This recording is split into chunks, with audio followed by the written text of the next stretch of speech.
Yo quería, bueno, compartir con ustedes algunas ideas, algunas reflexiones sobre todo, que tiene que ver mucho con la situación en la que nos encontramos ya de hace unos años atrás. Y yo siempre hago una reflexión, digo, ¿por qué nos sorprendemos?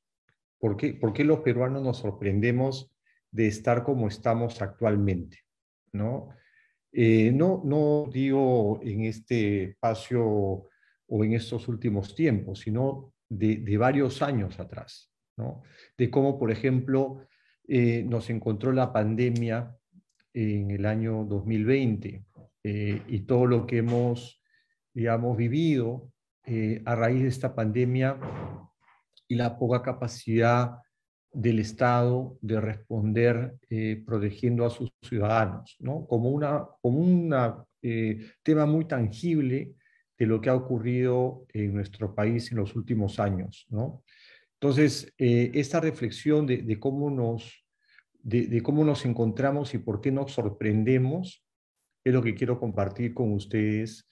Y a pesar de digamos, de tener tantas carencias, tantas necesidades como país, pero también de contar con tantos recursos, ¿no? Nuestros recursos mineros, nuestros recursos energéticos.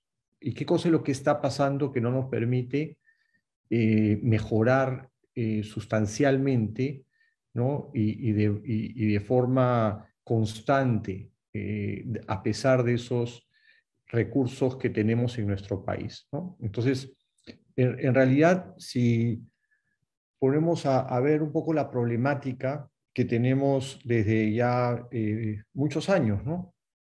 Por ejemplo, no sé si todos los que están participando en esta charla saben o conocen que por lo menos el 94% de los hospitales en el Perú cuentan con capacidad instalada inadecuada.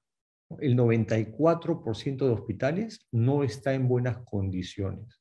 Información del propio MINSA, ¿no?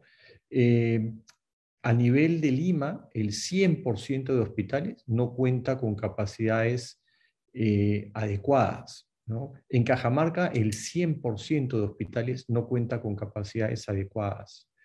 En Arequipa lo mismo, en Apurímac, ¿no? Entonces, uno ahí empieza a ver, y así nos encontró el tema de la pandemia, ¿no? El COVID, con esta capacidad inadecuada en nuestros hospitales, en nuestra salud, ¿no? En el caso, por ejemplo, de las escuelas, el 88% de los locales educativos de inicial también cuentan con una capacidad instalada inadecuada. 88% de locales educativos de inicial. Es realmente las brechas que tenemos en salud, en educación, es enorme, ¿no? Otro aspecto que debemos resaltar también de cómo nos ha encontrado esta pandemia, pero en realidad estamos hablando de años en esta situación, es que solamente, de acuerdo al último censo que se ha hecho en hogares, solamente 3 de cada 10 hogares tienen acceso a Internet. 3 de cada 10. No podemos imaginar entonces en esos últimos años que hemos estado prácticamente confinados, con colegios cerrados, con universidades restringidas, sin poder tener clases presenciales, esta limitante de la Internet, ¿no? Que en realidad ha sido reconocida como un derecho humano básico, así como la energía, el agua, ¿no? También las comunicaciones, la Internet en especial. Eh, por ejemplo, otra información que un poco contrasta con esta realidad que acabamos de mencionar en lo que es, digamos, la conectividad, lo que es la salud y lo que es la educación, pero esto contrasta con los recursos que tiene nuestro país. Estos recursos que se generan en nuestros recursos minerales, ¿no? Y también, evidentemente, en nuestros recursos energéticos, y vamos a decir, en nuestras, digamos, generación de energía que proviene, digamos, energía hídrica, en la propia generación de energía con gas, eh, pero seguimos con brechas enormes, ¿no? Entonces, una reflexión que quería compartir con ustedes también es para tener una idea, ¿no? 7 soles de cada 10 destinados, de cada 10 soles destinados a la inversión pública están en manos de gobiernos regionales y locales. O sea, 7 de cada 10 soles están en manos de los gobiernos regionales y locales, ¿no? Solamente 3 en manos del gobierno nacional, ¿no? Para la inversión pública, ¿no? O sea, 7 soles para inversión pública en manos de gobiernos regionales y locales, ¿no? Pero el contraste de digamos, de estos fondos que se tienen, 3 de cada 10 soles no fueron gastados por los gobiernos regionales, ¿no? Y por los gobiernos locales, 4 de cada 10 soles. Entonces, más o menos el 40% del presupuesto de los gobiernos locales, municipalidades, no se gasta, ¿no? Y un promedio de 30%, que a veces es más. O sea, hay gobiernos regionales que su no gasto llega casi al 50% de los recursos que reciben, ¿no? Entonces, ahí estamos, digamos, entendiendo, y ustedes que son estudiantes de economía, digamos, de hecho que lo pueden visualizar totalmente, ¿no? Es como con las necesidades que tenemos en salud, en educación, en conectividad, que son realmente el soporte, ¿no? Lo que puede ser, vamos a decir, la fortaleza de un pueblo, de nuestra ciudadanía, contar con buena salud, con buena educación, estar conectados, ¿no? En el país y en el mundo. Y a pesar de estos recursos importantes que se tienen, no se gastan, no se invierten, y no se invierten, eh, incluso lo que se invierte no se invierte de la mejor manera, ¿no? Por ejemplo, por cada 10 soles, eh, digamos, que reciben los gobiernos regionales, solamente se ha invertido entre 1 a 3 soles de cada 10 en salud y en educación, ¿no? Entonces, también hay un tema de priorizar las inversiones de estos recursos, ¿no? No solamente es, digamos, tenerlos y gastarlos, sino también se trata de gastarlos bien, ¿no? Y en las municipalidades lo mismo, entre, digamos, 1 a 2 soles es lo único que se invierte de cada 10 soles en lo que es, o sea, un máximo 20% en salud y en educación, ¿no? Entonces, ahí un poco la reflexión que yo les hacía al inicio. ¿Por qué nos sorprendemos? ¿Por qué nos sorprendemos de lo que vemos, ¿no? Y creo que esta charla con ustedes, digamos, es especialmente importante porque ustedes conocen de la economía, ¿no? Es lo que están estudiando y se pueden dar cuenta que existen los recursos en nuestro país, pero pasan mucho por la planificación, por la priorización de este gasto y por la gestión y por la capacitación y preparación que necesitamos para poder gastar estos recursos en plazos oportunos y de la mejor forma. Eh, También podemos mencionar que en algunos departamentos en nuestro país, ¿no?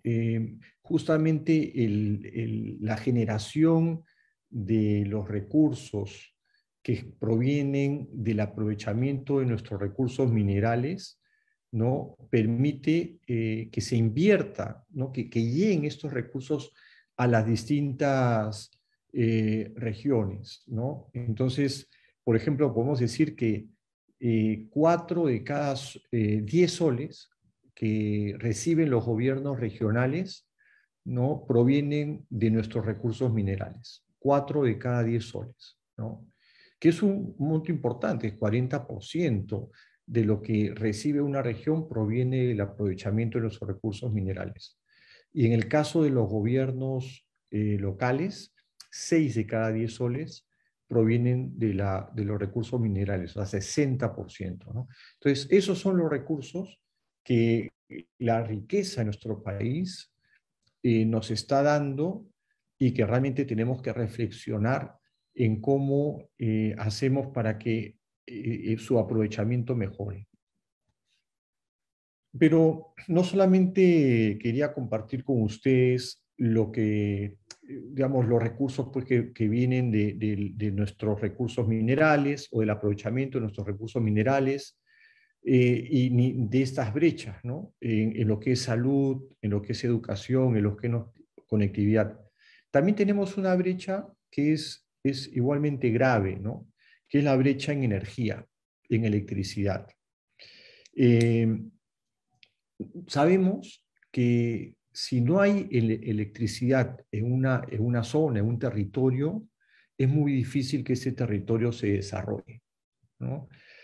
Porque realmente la electricidad no solamente genera bienestar, porque permite a los ciudadanos contar con, digamos, distintos mejoras en su calidad de vida, ¿no?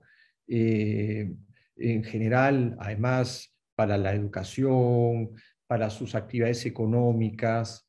En general, la electricidad es indispensable para el desarrollo, ¿no? La electricidad genera realmente progreso, ¿no? Pero en nuestro país sabemos que existen brechas de energía, ¿no? En poblaciones hay un importante número de peruanos, un 5% más o menos, que no están, digamos, no les llega la electricidad.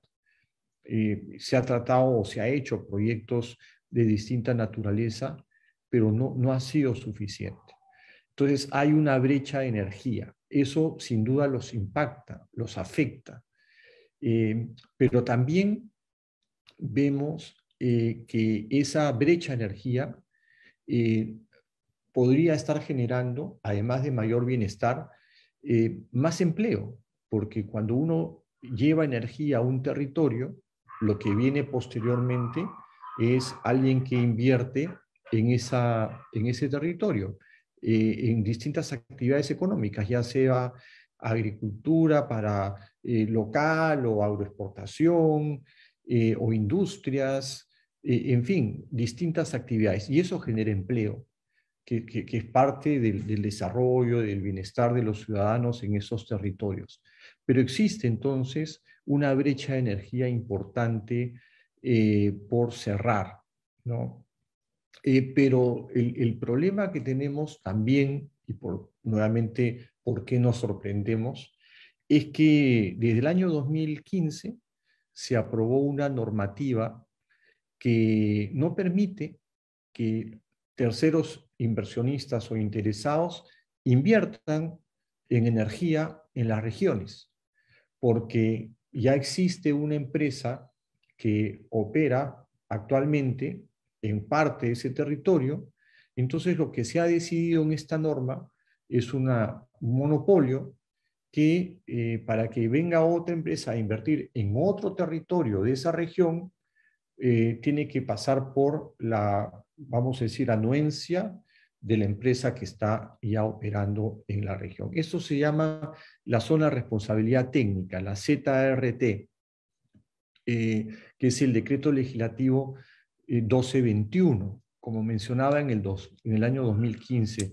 Este decreto legislativo 1221 lo que estableció fue que si un inversionista quiere ir a una región, invertir fuera de la zona donde ya está electrificado, fuera, ¿no? En otro territorio de la región, y presenta un proyecto, ¿no? La empresa que está en otra zona, en otra parte del territorio, puede decir, yo lo voy a hacer, ¿no? Que ese inversionista no entre porque yo voy a ejecutar ese proyecto.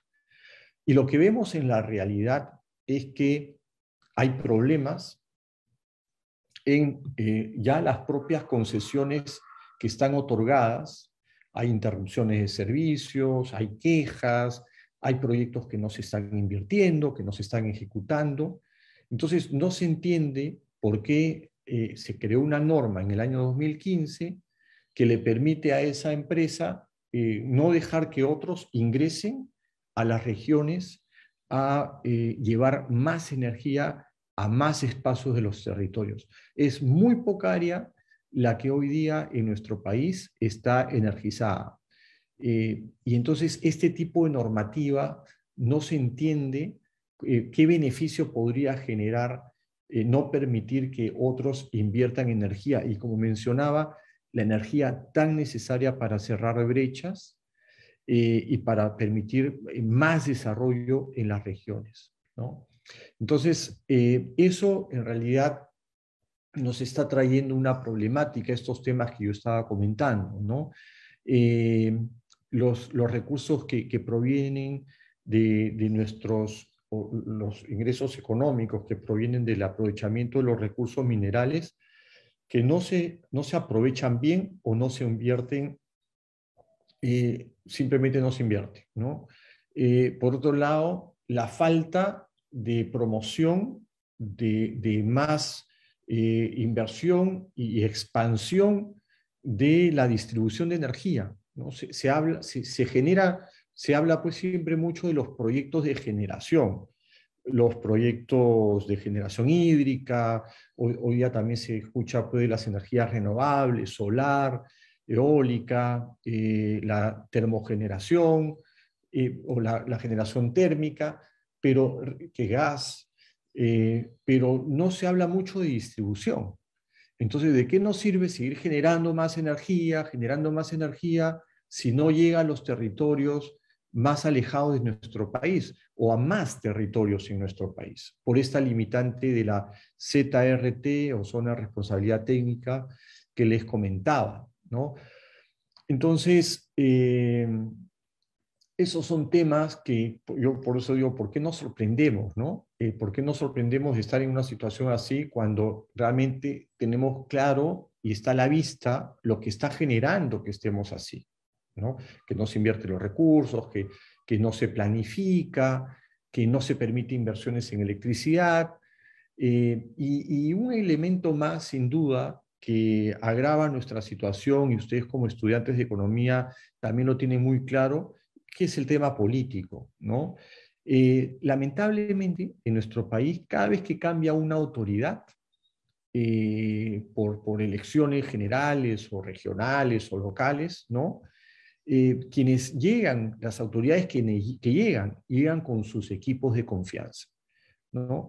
Que no estaría mal, pero no necesariamente las nuevas autoridades con sus equipos, ¿no? Vienen preparadas para desempeñar el cargo y cumplir con las labores que se necesitan desempeñar para mejorar todo esto que estamos comentando, ¿no? ¿Cómo podemos pensar que un equipo que no está preparado, que no tiene la experiencia, que recién entra a una posición, va, por ejemplo, a optimizar este gasto de los recursos que se vienen generando en las necesidades más importantes que tiene una región o un territorio, ¿no? Y eso, claro, obedece a distintos factores. Uno, por ejemplo, es que no hay muchas exigencias para quienes ocupan estos cargos que necesitan cumplir con ciertas labores, ¿no? Otro motivo es que justamente las personas que han estado en esas posiciones, que ya aprendieron, como dice, ya pagaron derecho de piso, o sea, ya han aprendido a tropezones, pero ya están caminando con sus proyectos, a los 4 años, en el caso de elecciones regionales, ya no están, ¿no? Tienen que salir para dar paso a otro grupo que llega, y así estamos cada elección regional, estamos en esos procesos que salen las personas que aprendieron y entran personas que no conocen. Entonces, el tiempo que demora en aprender, en impulsar los proyectos, y cuando ya uno está listo, vuelve a nosotros. Digo, ¿por qué nos sorprendemos? ¿Por qué nos sorprendemos que eso esté pasando? ¿Por qué no promovemos una carrera pública como por ejemplo la que se tiene con Servir? Cuando yo tuve la oportunidad de estar en el Ministerio de Energía y Minas, fuimos el primer sector del público, o sea, del Estado, de gobierno, que pasó y aprobó todos el procedimiento para que nuestros funcionarios, empleados del ministerio, entren a servir. ¿Y eso qué significa? Es la carrera meritocrática, ¿no? Con reconocimientos, digamos, con beneficios laborales establecidos en la norma, donde ya no se permite que, por ejemplo, los permisos y las autorizaciones las otorgue una persona que está con un contrato de servicio por 2 meses, ¿no? Que es lo que ha venido ocurriendo en gran parte del Estado, ¿no? Que son puestos de trabajo temporales, ¿no? Entonces, lo que hay que promover es una carrera de servicio público, de personas que realmente conozcan el Estado, conozcan lo que es los procedimientos que se tienen que cumplir, las políticas que se tienen que cumplir y que se mantengan. Y eso que se ha promovido a nivel del gobierno nacional debería también promoverse a nivel de gobiernos regionales. Entonces llega una autoridad nueva y claro, algunas posiciones de confianza que podrá mejorar o cambiar, pero el principal equipo para llevar adelante, sacar adelante los proyectos y las necesidades de la región, pues debería de mantenerse con normas claras, como digo, con procedimientos meritocráticos que promuevan un buen desempeño en estos trabajadores, ¿no? Otro tema que tenemos es la falta pues, de planes de desarrollo que no se ven, no se promueven, ¿no? No se tienen objetivos concretos de largo plazo para la salud, para la educación, para la generación de empleo. No se habla de largo plazo, no se habla ni de mediano ni de largo plazo. Una autoridad cuando ingresa a una posición lo que hace es traer nuevas ideas, nuevos proyectos, pero no está pensando en mediano y largo plazo. No se pone una, vamos a decir, una dirección, una flecha hacia donde uno debe, hacia donde la región debe caminar para reducir específicamente los niveles digamos, de pobreza o de reducir la desnutrición o promover el empleo, promover la educación, promover la salud. Si bien es cierto, son proyectos que muchas veces vienen del gobierno nacional, los recursos me refiero, pero la región pone la flecha, ¿no? Y esa flecha no debe ser algo pues, que esté pensado para 4 años o 5 años, debe estar pensado para 10, 15 años, 20 años, porque las brechas son enormes, como hemos mencionado al inicio. Entonces, realmente se necesita un tiempo y una constancia, ¿no? Para poder avanzar en ese cambio hacia una mejora sostenida en favor de los ciudadanos, ¿no?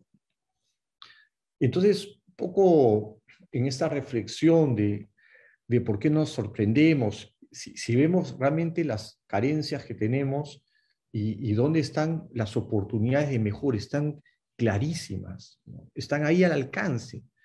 Pero ¿de quién es la responsabilidad realmente de esta situación? Entonces, sin duda de los políticos, en parte, ¿no? En parte, pero no todo. ¿Por qué? Porque en realidad cualquier persona puede estar en la política y cualquier persona puede ser elegida autoridad. Y así es nuestro ordenamiento y nuestra constitución, y eso está bien. Todos los que quieran trabajar por nuestro país está muy bien. Pero no hay que dejarlos solos. Cuando uno elige a una autoridad, a veces ya se desentiende. Entonces uno dice, bueno, ya cumplí con mi deber cívico, he votado, ¿no? He elegido, pero luego dejan a esta autoridad que no necesariamente tiene la experiencia o el conocimiento para resolver todos estos problemas que no son problemas sencillos de resolver, que son problemas que se acumulan por años, ¿no? Entonces, ¿cómo podemos pensar que una autoridad que llega, que no necesariamente ha ido a la universidad y que no necesariamente tiene la experiencia de gestión pública, va a llegar a resolver todos estos problemas que tiene un territorio, que tiene una región? Entonces, ahí es donde no solamente la responsabilidad es de la autoridad, sino también la responsabilidad es de los ciudadanos, de todos nosotros, que sin necesariamente estar en ese espacio, en esa política, podemos desde afuera, yo lo llamo una política ciudadana, desde fuera de la posición de ser autoridad, realmente podemos contribuir en que nuestras autoridades puedan avanzar con un norte, con una planificación, involucrándonos a través de distintos mecanismos que existen en las normativas para promover eso que se necesita en nuestros territorios para nuestro desarrollo, ¿no? Entonces, es importante ese involucramiento de todos, sobre todo de los estudiantes universitarios, porque tienen el privilegio de estudiar en una universidad de nuestro país. Realmente, no todos los chicos, los jóvenes, ¿no?, tienen esa posibilidad. Entonces, hay algunos digamos, han accedido a esos estudios. Y realmente eso yo lo veo como un privilegio que hemos tenido, que yo he tenido y que tenemos los que estamos en esta charla. Y eso, en realidad, amerita, ¿no?, retribuir a nuestro país ese privilegio, involucrándonos, no dejando a estas autoridades solas, sino acompañándolas y haciendo visible las necesidades que se tienen. Porque claro, alguna de ellas no tendrá mucho interés de repente en escuchar, en que lo acompañen, en hacer planes, en promover objetivos estratégicos en la salud, en la educación, en la energía, pero para eso los ciudadanos, en especial, como digo, los estudiantes universitarios, bien organizados, con un enfoque sobre todo en nuestro país, en sus ciudadanos, en la mejora, en el bienestar. No intereses personales, sino intereses realmente colectivos, intereses que ayuden a mejorar la calidad de vida de los peruanos, aprovechando, como digo, los recursos que tiene, porque los tiene. Y eso es lo frustrante. Tiene los recursos, pero no se avanza por los temas que he comentado. Entonces, existe, por ejemplo, los planes de desarrollo concertado, en donde los ciudadanos podemos ser parte de esos planes de desarrollo concertado. ¿Y eso qué permite? Bueno, hacer seguimiento y evaluación del cumplimiento de esos planes. La región Cajamarca tiene varios planes estratégicos de desarrollo que se han ido aprobando en los últimos 20, 30 años. Pero si revisamos esos planes, ¿quién les hace seguimiento realmente a su cumplimiento? Cada 5 años, cada 6 años, esos planes han ido renovándose, modificándose, pero luego no se les hace seguimiento. Entonces, no hay una constancia, no se avanza de manera constante y consistente en estos planes que se generan. Y eso, por ejemplo, puede ser una labor universitaria en Cajamarca, en las distintas regiones en nuestro país, ¿no? Puede ser una labor de los universitarios, en el cual pueden realmente organizándose, hacer visibles estas necesidades, hacer visibles los planes que se desarrollan, dónde está la brecha que se tiene que cubrir, de dónde vendrán los recursos para eso. ¿Cuántos recursos se necesitan de acá a 10, 15, 20 años para que una región elimine su desnutrición o mejore al 100% su salud, sus hospitales, sus escuelas? ¿Qué cosas se necesita para eso? Esas preguntas no nos las hacemos, pero es parte de un economista o en realidad, en general, de un estudiante universitario que tiene que estar involucrado en los intereses del país. Y esto es justamente involucrarnos para ser parte de ese desarrollo, ¿no? Entonces, en realidad, podemos participar en estos planes de desarrollo concertado, en los presupuestos participativos, pero con una visión de mediano y largo plazo, y no dejar solas a nuestras autoridades, acompañarlas, apoyarlas, contribuir con ellas como peruanos, como ciudadanos y como estudiantes, en este caso estudiantes de economía. Esa es un poco la reflexión que yo tenía para compartir con ustedes el día de hoy. Espero no haberlos aburrido ni preocupado mucho. Yo creo que es una reflexión para la acción, como yo lo llamo, para podernos a trabajar y no esperar que otros resuelvan nuestros problemas, sino nosotros mismos ser partícipes de esa solución. Muchísimas gracias.